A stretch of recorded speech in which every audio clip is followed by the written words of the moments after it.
Hello बच्चों, आइए आज हम यूपी बोर्ड में पूछे गए फिजिक्स से संबंधित कुछ न्यूमेरिकल क्वेश्चन को लेकर के आए हैं। जिसमें पहला क्वेश्चन है कि दो कला संबंध स्रोतों से उत्पन्न तीव्रता I की दो प्रकाश तरंगें व्यतिकरण करती हैं। यदि अदीप्त फ्रिंज की तीव्रता 0 है तो दीप्त फ्रिंज की तीव्रता कितनी होगी। तो यहाँ पर दो प्रकाश स्रोत हैं, दोनों की तीव्रताएं एक समान है और दोनों के व्यतिकरण से जो अदीप्त फ्रिंज प्राप्त हो रहा है उसकी तीव्रता 0 है। तो अगर दो प्रकाश तरंगें हैं जिनकी तीव्रता बराबर है और I है तो I इक्वल टू लिख सकते हैं KA1² और यहीं I इक्वल टू लिख सकते हैं KA2²। यहाँ पर A1 और A2 प्रकाश तरंगों के आयाम है, तो जब दोनों I के बराबर हैं तो यहाँ से हो जाता है KA1² इक्वल टू KA2²। यहाँ से हो जाता है A1 बराबर A2। और अगर दोनों प्रकाश तरंगों के आयाम सेम है तो उसको A लिख सकते हैं। दोनों प्रकाश तरंगों के आयाम A है तो I इक्वल टू क्या हो जाता है, I इक्वल टू KA²। अब जब दोनों प्रकाश तरंगें आपस में व्यतिकरण करते हैं तो I मैक्सिमम क्या हो जाता है, I maximum equal to K into A1 plus A2 का होल स्क्वायर। ये होता है, यहाँ से हो जाएगा K A1 जितना है उतना ही A2 है और दोनों को हम A माने हैं तो A प्लस A का होल स्क्वायर हो जाता है। और यहाँ से हो जाता है K ट्वाइस A का होल स्क्वायर और ये हो गया K इंटू 4A² और यहाँ हो जाता है 4KA²। और आप देखते हैं I का मान है KA² और I मैक्सिमम क्या हो जाएगा, यहाँ से I maximum equal to 4 into KA² की जगह I लिख सकते हैं तो 4I हो गया। और I मैक्सिमम जो होता है वो दीप्त फ्रिंज की तीव्रता होती है, तो दीप्त फ्रिंज की तीव्रता 4I होगी और सिंगल प्रकाश तरंग की तीव्रता I है। तो ये हमारा आंसर हो गया कि दीप्त फ्रिंज की तीव्रता क्या होगी, 4I होगी। अगला क्वेश्चन देखते हैं। दो लेंस जिनकी शक्तियाँ 5D तथा -3D है संपर्क में रखे हैं, इनकी संयुक्त फोकस दूरी कितनी होगी। तो दो लेंस है, अगर दोनों संपर्क में रखे हैं तो संयुक्त लेंस की फोकस दूरी कितनी होगी, ये आपसे पूछा गया है। तो यहाँ पर दो लेंस हैं जिनकी शक्तियाँ क्रमशः P1 इक्वल टू 5D और P2 इक्वल टू -3D है। दोनों संपर्क में रखे हैं तो आप फार्मूला जानते हैं, संयुक्त लेंस की शक्ति P equal to P1 plus P2 और यहाँ से हो जाता है 5D प्लस -3D और मिलके क्या हो जाएगा 2D।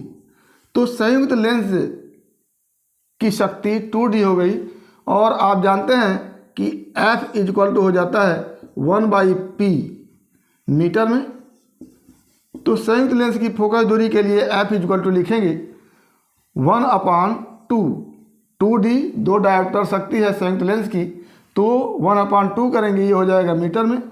और यहाँ से हो जाता है 1/2 इंटू मीटर की जगह अगर सेंटीमीटर करेंगे तो 100 सेंटीमीटर लिख देंगे, तो क्या हो जाएगा यहाँ से 50 सेंटीमीटर। ये आपका आंसर बन के आएगा ये। तो ये हमारा दूसरा क्वेश्चन रहा। आइए तीसरा क्वेश्चन देखते हैं। तीसरा क्वेश्चन है कि एक इलेक्ट्रॉन वोल्ट कितने जूल के बराबर होता है। तो एक इलेक्ट्रॉन वोल्ट वस्तुतः ऊर्जा का मात्रक होता है, तो एक इलेक्ट्रॉन वोल्ट का मतलब होता है 1.6 इंटू 10⁻19 जूल। तो ये आपका आंसर हो जाएगा 1.6 इंटू 10⁻19 जूल। तो ये तीसरा क्वेश्चन रहा। आइए चौथा क्वेश्चन देखते हैं। चौथा क्वेश्चन है कि 1000 वाट 250 वोल्ट के हीटर के तार का प्रतिरोध बताइए। तो एक हीटर है जिसका पावर 1000 वाट है, तो इसका प्रतिरोध आपको ज्ञात करना है। तो प्रतिरोध R इक्वल टू आप जानते हैं V²/P होता है, ये निकलता है यहाँ से P इक्वल टू V²/R से। P इक्वल टू V²/R से R इक्वल टू हो जाएगा V²/P। तो यहाँ से R का मान निकल के आएगा, V का मान है 250 वोल्ट का स्क्वायर हो गया और P का मान है 1000 वाट। तो यहाँ से हो जाता है 250 गुणे 250 बटा 1000। ये 2 जीरो इन 2 जीरो से कटेगा, बचा आपका 625 बटा 10 ओम, और इसको लिख सकते हैं 62.5 ओम। ये आपका आंसर बन गया। तो ये चौथा क्वेश्चन रहा। आइए पांचवा क्वेश्चन देखते हैं। पांचवा क्वेश्चन है कि एक सिक्का एक टब की तली पर है। टब में जल का अपवर्तनांक दिया हुआ है n = 4/3 की गहराई 15 सेंटीमीटर है। तो सिक्के की आभासी गहराई ज्ञात कीजिए। तो एक टब है जिसमें 15 सेंटीमीटर तक जल भरा हुआ है और टब की तली में एक सिक्का है। तो सिक्के की आभासी गहराई पूछी गई है, जबकि जल का अपवर्तनांक 4/3 है। तो यहाँ पर एक फॉर्मूला बनता है कि आभासी गहराई = वास्तविक गहराई बटा अपवर्तनांक। यहाँ से वास्तविक गहराई है 15 सेंटीमीटर और अपवर्तनांक है 4/3। ये हो जाता है 15 गुणे 3/4 और ये बन के आएगा 45/4 और इसको हल करेंगे तो 11.25 सेमी आंसर बन के आएगा। तो ये आपका आंसर रहा। यहाँ पर आभासी गहराई = वास्तविक गहराई अपन अपवर्तनांक करके आप इस आंसर को निकालेंगे। तो आइए अगला क्वेश्चन देखते हैं। अगला क्वेश्चन है, एक प्लेटिनम प्रतिरोध तापमापी का 0 डिग्री सेंटीग्रेड पर प्रतिरोध 3 ओम तथा 100 डिग्री सेंटीग्रेड पर प्रतिरोध 3.75 ओम है। किसी अज्ञात ताप पर इसका प्रतिरोध 3.15 ओम हो तो अज्ञात ताप ज्ञात कीजिए। तो प्रतिरोध पर ताप के प्रभाव से संबंधित ये क्वेश्चन है और इसमें एक फार्मूला होता है RT = R0 1 + अल्फा × T। यहाँ पर RT T डिग्री सेंटीग्रेड पर प्रतिरोध है, R0 0 डिग्री सेंटीग्रेड प्रतिरोध है और अल्फा प्रतिरोध ताप गुणांक है और ये टेम्परेचर T है। तो पहले 100 डिग्री सेंटीग्रेड पर आपको प्रतिरोध दिया हुआ है, तो इसको लिखेंगे R100 = R0 0 डिग्री सेंटीग्रेड पर जो प्रतिरोध है उसको R0 लिख रहे हैं और 1 + अल्फा × 100। ये हो गया। R100 का मान है 3.75 और R0 का मान है 3, 1 + 100 × अल्फा। यहाँ से हो जाता है आपका 3.75/3 = 1 + 100 अल्फा और यहाँ से हो जाता है 1.25 = 1 + 100 अल्फा और 100 अल्फा = हो जाएगा 1.25 - 1 = 0.25। तो अल्फा = हो गया 0.25 × 10⁻²। ये 100 बटा हो जाएगा और ऊपर ले जाकर 10⁻² कर देंगे। तो ये अल्फा का मान आ गया। और दूसरा आपको दिया हुआ है कि किसी ताप पर प्रतिरोध 3.15 है, तो वो ताप ज्ञात करना है आपको। तो फिर इसी फार्मूले पर आप लगाएंगे, RT की जगह RT रखेंगे = R0 1 + अल्फा का मान रखेंगे 0.25 × 10⁻² और × T। इसका मान आपके सामने है 3.15 = R0 का मान है 3, 1 + 0.25 × 10⁻² × T। यहाँ से आप हल करेंगे तो आ जाएगा 3.15/3 = 1 + 0.25 × 10⁻² × T। और ये बन के आएगा यहाँ से 1.05 = 1 + 0.25 × 10⁻² × T। ये बन के आएगा 1.05 - 1 = 0.25 × 10⁻² × T। ये हो गया 0.05 =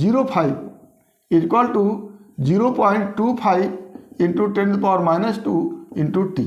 यहाँ से T बन के आएगा 0.05/0.25 × 10⁻²।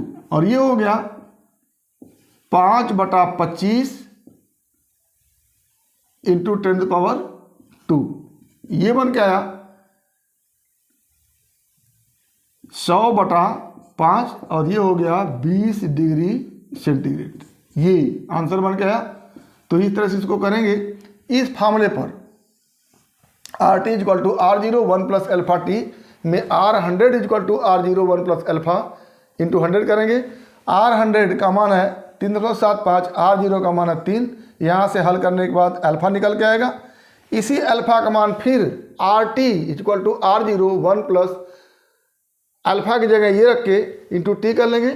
RT का मान दिया हुआ 3.15, यानी किसी टेम्परेचर पर प्रतिरोध 3.15 है और 0 डिग्री सेंटीग्रेड पर प्रतिरोध 3 है। और यहाँ पर अल्फा का मान रख के टी रखेंगे और इस टी का मान इस तरह से आप निकाल के ले आएंगे। तो ये आपका सवाल रहा। आइए अगला क्वेश्चन देखते हैं। अगला क्वेश्चन है कि एक एलसी परिपथ के अनुनाद की स्थिति में आवृत्ति ज्ञात कीजिए यदि कैपेसिटेंस C = 1 × 10⁻⁶ फैरड तथा स्वप्रेरकत्व L = 0.25 हेनरी हो। तो यहाँ पर एक एलसी परिपथ है और इस एलसी परिपथ में अनुनाद की स्थिति है। एलसी परिपथ में कैपेसिटर लगा है जिसके लिए C = 1 × 10⁻⁶ फैरड है और एक इंडक्टर लगा है जिसका स्वप्रेरकत्व L = 0.25 हेनरी है। तो अनुनाद की स्थिति में एक फार्मूला होता है N = 1/2π × 1/√LC। इसको आप हल करेंगे तो आ जाएगा 1/2 × 3.14 इंटू 1/√, में L का मान होगा 10⁻⁶ इंटू 0.25। यहाँ से बन के आएगा 1/2 × 3.14 इंटू 1/0.5 इंटू 10⁻³ ये हो गया। ये 2 का इसमें गुणा करेंगे तो 1 हो जाएगा। हो गया 1/3.14 इंटू ये ऊपर जाकर के हो जाएगा 10⁻³ ये हो गया 1000/3.14 और आंसर बन के आएगा 318.5 हर्ट्ज। ये आंसर होगा। तो इस तरह से इसको करेंगे। अनुनाद की स्थिति के लिए ये फार्मूला है। आपको L का मान दिया हुआ है और आपको C का मान दिया हुआ है। L और C का मान रख करके आप अनुनाद की स्थिति में आवृत्ति निकाल सकते हैं। तो ये आपका सवाल रहा। अगला सवाल है एक इलेक्ट्रॉन धारा में इलेक्ट्रॉन का वेग 2 × 10⁻7 मीटर/सेकंड है। इलेक्ट्रॉन 1.6 × 10⁻³ वोल्ट प्रति मीटर के स्थिर विद्युत क्षेत्र के लंबवत दिशा में 10 सेंटीमीटर चलने से 3.4 मिमी विक्षेपित हो जाता है। इलेक्ट्रॉन के विशिष्ट आवेश की गणना कीजिए।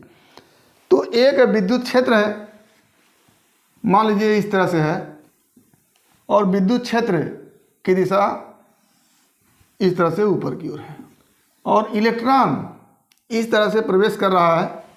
इसका वेग है 2 × 10⁻7, v = 2 × 10⁻7 मीटर/सेकंड। अब जब इलेक्ट्रॉन इस विद्युत क्षेत्र में आता है तो इलेक्ट्रॉन पर बल लगता है जिसका मान होता है Fe = small e × capital E। Small e electron पर आवेश और कैपिटल E विद्युत क्षेत्र की तीव्रता। और इस बल के कारण इलेक्ट्रॉन में जो त्वरण उत्पन्न होगा A = Fe/m। m क्या है? इलेक्ट्रॉन का द्रव्यमान है। तो Fe की जगह लिख देंगे E/m। ये A हो गया। अब इस त्वरण के कारण इलेक्ट्रॉन अपने मार्ग से क्या होगा? विचलित होगा।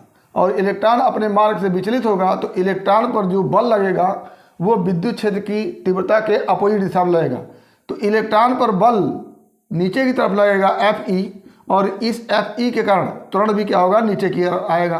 त्वरण हो गया नीचे की ओर और त्वरण नीचे की ओर होने के कारण इलेक्ट्रॉन नीचे की ओर विक्षेपित होगा। इस तरह से जब नीचे की ओर विक्षेपित होगा तो चूंकि नीचे की ओर इसका वेग 0 है तो ऐसी स्थिति में जो विक्षेप निकालना है आपको उसके लिए फार्मूला हो जाएगा S = ut + ½ at²। तो चूंकि नीचे की ओर वेग 0 है तो u का मान यहाँ पर क्या हो जाएगा? 0। और टी का मान मान लीजिए यहाँ से यहाँ तक चलने में विक्षेप देखना है, तो ये दूरी आपको दी गई है, यहाँ से यहाँ तक की दूरी 10 सेमी दी गई है। कहा जा रहा है कि 10 सेमी चलने पर जो विक्षेप उत्पन्न हो रहा है वो 3.4 मिमी हो रहा है। ये विक्षेप 3.4 मिमी हो रहा है। ऐसी स्थिति में यहाँ से यहाँ तक चलने का समय निकालेंगे और उस समय को यहाँ पर टी के रूप में रखेंगे। तो टी इक्वल टू क्या हो गया, यहाँ से यहाँ तक की दूरी 10 सेंटीमीटर, जिसको आप मीटर में बदलेंगे तो 10⁻² से गुणा कर देंगे, ये दूरी हो गया। और इधर की तरफ जो वेग है वो है 2 × 10⁻7 मीटर पर सेकेंड, ये वेग है। तो ये समय निकल गया। अब इस समय का मान इस इक्वेशन में रख देंगे, तो यहाँ से क्या हो जाएगा, विक्षेप s इक्वल टू u का मान 0 × t प्लस हाफ a का मान यहाँ से small e capital E by m into T square का मान यहाँ से रखेंगे 10 × 10⁻² बाई 2 × 10⁻7 का होल स्क्वायर।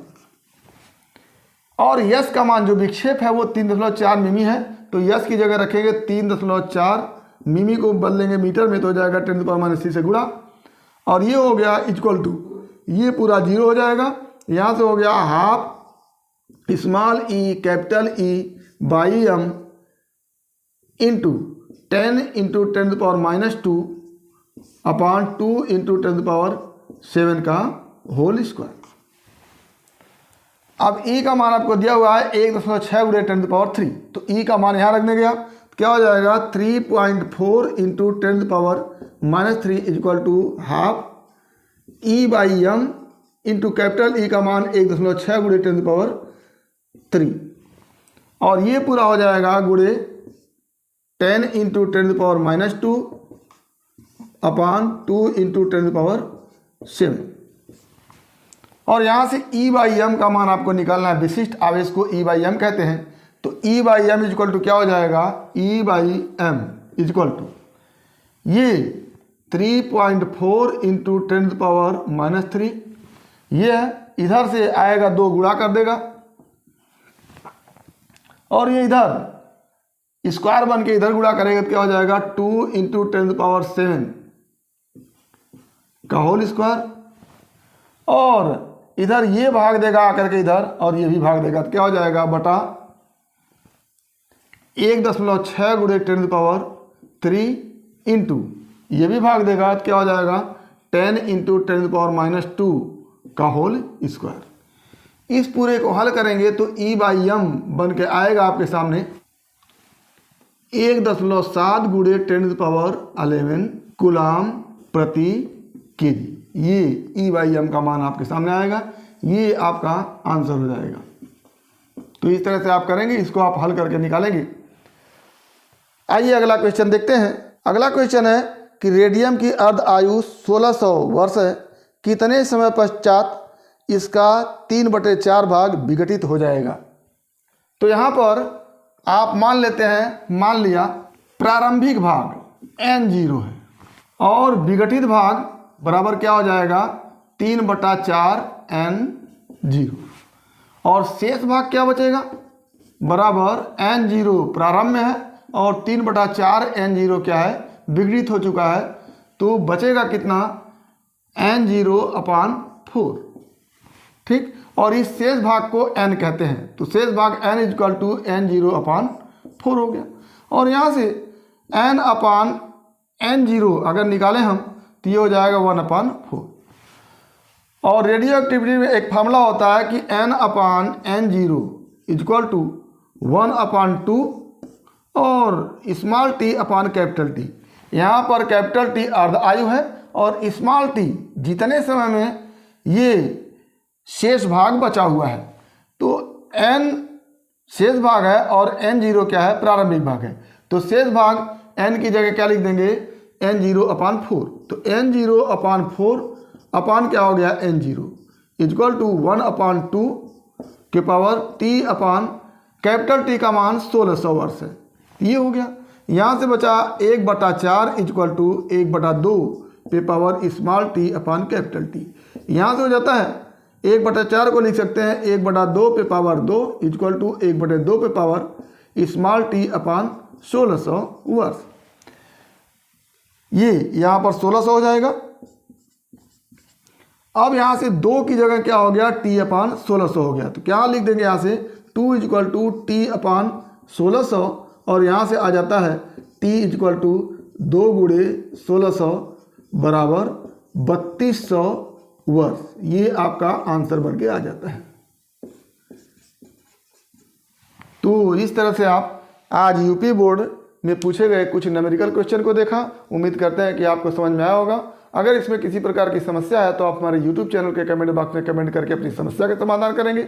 और यदि वीडियो क्लिप पसंद आए तो प्लीज़ लाइक करेंगे, शेयर करेंगे, साथ ही हमारे YouTube चैनल को सब्सक्राइब अवश्य करेंगे ताकि हमारे द्वारा दिए गए हर वीडियो क्लिप का नोटिफिकेशन आपको मिलता रहे।